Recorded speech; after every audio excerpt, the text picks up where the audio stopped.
Bonjour à tous et bienvenue dans cette nouvelle vidéo dans laquelle nous allons parler du courant électrique. Donc c'est quoi le courant électrique? Le courant électrique, il fait briller une lampe, il fait tourner un moteur, etc.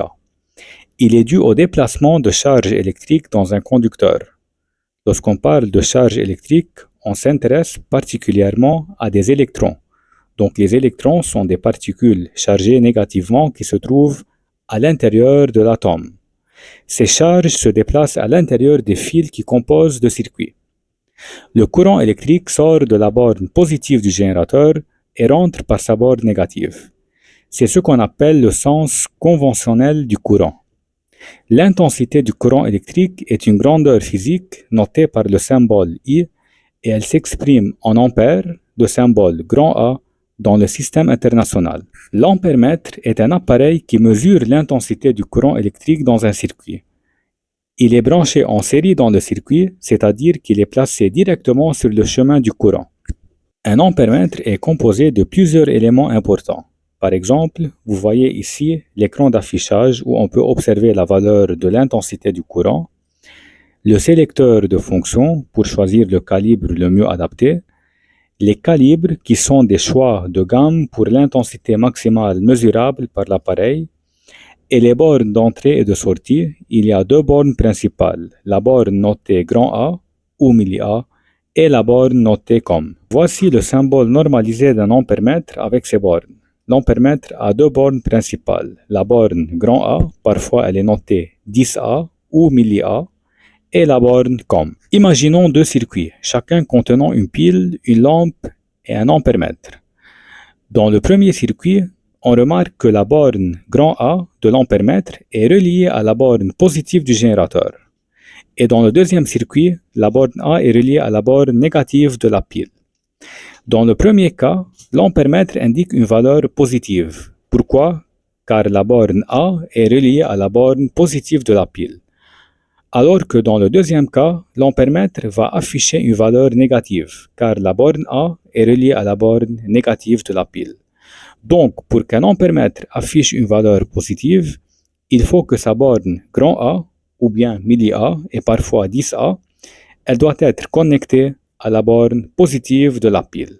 Le calibre d'un ampèremètre, c'est la gamme de mesures que l'ampèremètre peut supporter, c'est-à-dire c'est l'intensité maximale que l'ampèremètre peut mesurer. Lorsque l'on branche l'ampèremètre en utilisant sa borne milli A et sa borne comme, l'appareil nous propose plusieurs calibres. Par exemple, ici, on a les calibres suivants, 2 mA, 20 mA et 200 mA. Pour choisir le calibre souhaité, il suffit de tourner le sélecteur de fonctions sur le calibre désiré. Dans notre exemple, nous allons choisir le calibre 20 mA. Cela signifie que l'ampèremètre pourra mesurer des intensités allant jusqu'à 20 mA. Il est important de toujours choisir un calibre qui est légèrement supérieur à l'intensité que l'on pense mesurer pour ne pas endommager l'appareil. C'est pour cela que si vous ne connaissez pas l'intensité du courant que vous allez mesurer, il est toujours préférable de commencer par le calibre le plus élevé pour éviter de détériorer l'appareil. Si on choisit un calibre trop bas par rapport à l'intensité du courant, l'ampèremètre peut indiquer une erreur. Souvent, cette erreur est représentée par l'indication 1.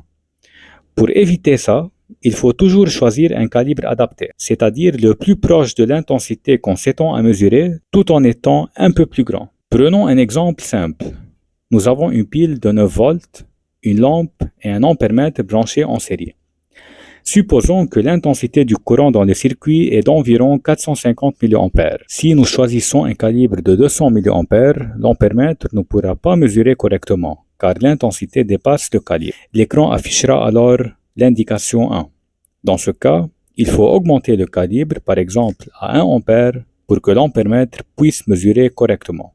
Pour conclure, voici les points essentiels à savoir. Le courant électrique sort de la borne positive du générateur et rentre par sa borne négative.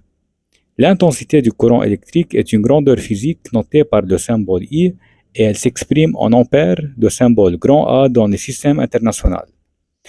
L'intensité du courant électrique est mesurée par un ampèremètre branché en série. La borne grand A, c'est-à-dire ampère, ou milli A, c'est-à-dire milliampères de l'ampèremètre, doit être connectée à la borne positive de la pile pour indiquer une valeur positive. Il faut choisir le calibre adapté en fonction de l'intensité à mesurer pour éviter d'endommager l'appareil. Merci d'avoir suivi cette vidéo et j'espère que ces explications vous ont aidé à mieux comprendre l'intensité du courant électrique. À bientôt pour une nouvelle vidéo et n'oubliez pas de vous abonner pour ne rien manquer.